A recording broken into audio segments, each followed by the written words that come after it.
మరో 48 గంటల్లో డీజే షోలు పడబోతున్నాయి. ఇంకా బెనిఫిట్ షోలకు సంబంధించిన ఇన్ఫర్మేషన్ ఏది అందుబాటులోకి రాలేదు.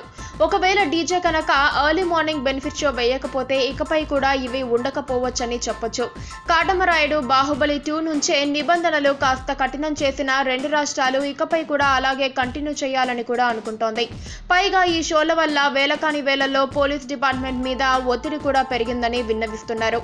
సో దీని గురించిన క్లారిటీ రేపు సాయంత్రానికి రావచ్చు.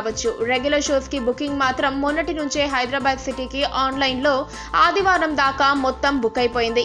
ఇక డీజే పై హైప్ కూడా అంతకంతకు పెరుగుతోందే తప్ప తగ్గట్లేదు. ఇక ఇప్పుడు లీక్ అయ్యింది అనే పేరుతో డీజే స్టోరీ ఒకటి ప్రచారంలోకి వచ్చింది. ఇందులో నిజం ఎంతుందో కానీ ఇలా ఉన్నా కూడా హిట్ అయ్యేలా ఉంది.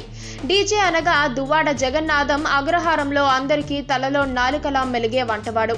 ఒకసారి ఓ పెళ్లి కోసం క్యాటరింగ్ ఆర్డర్ వస్తే వండడానికి వెళ్లిన డీజేకి పూజా హెగ్డే పరిచయం అవుతుంది. తొలి చూపులోనే ఇద్దరికి ప్రేమం మొదలవుతుంది. మధ్యలో పానకంలా పుడకల పూజా బావ వెన్నెల కిషోర్ కామెడీ. ఆ అగ్రహారంలో ఉండే విలన్ రొయ్యల నాయుడు అదే రావు రమేష్. ఒక భూమికి సంబంధించిన తగువులో అతను ఆక్రమణకు తెగబడితే డీజే ఎదిరిస్తాడు. అప్పుడు దీన్ని రావు రమేష్ వెనక ఉన్నది విదేశాల నుంచి ఆపరేట్ చేస్తున్న ఒక బిజినెస్ మ్యాన్ అని తెలుసుకొని అక్కడికి వెళ్లి వాడికి ఒక వార్నింగ్ ఇచ్చి వస్తాడు డీజే. విలన్ ని వాడంతట వాడే ఇండియాకి వచ్చేలా చేసి భూమి సమస్య, ఇక్కడ నాయుడు అంతం రెండు ఒకేసారి పూర్తి చేయటంతో డీజే కథ ముగుస్తుంది. ఇది నిజమో కాదో కానీ నిజమైతే మాత్రం ఇది పక్క రెగ్యులర్ కమర్షియల్ స్టోరీనే.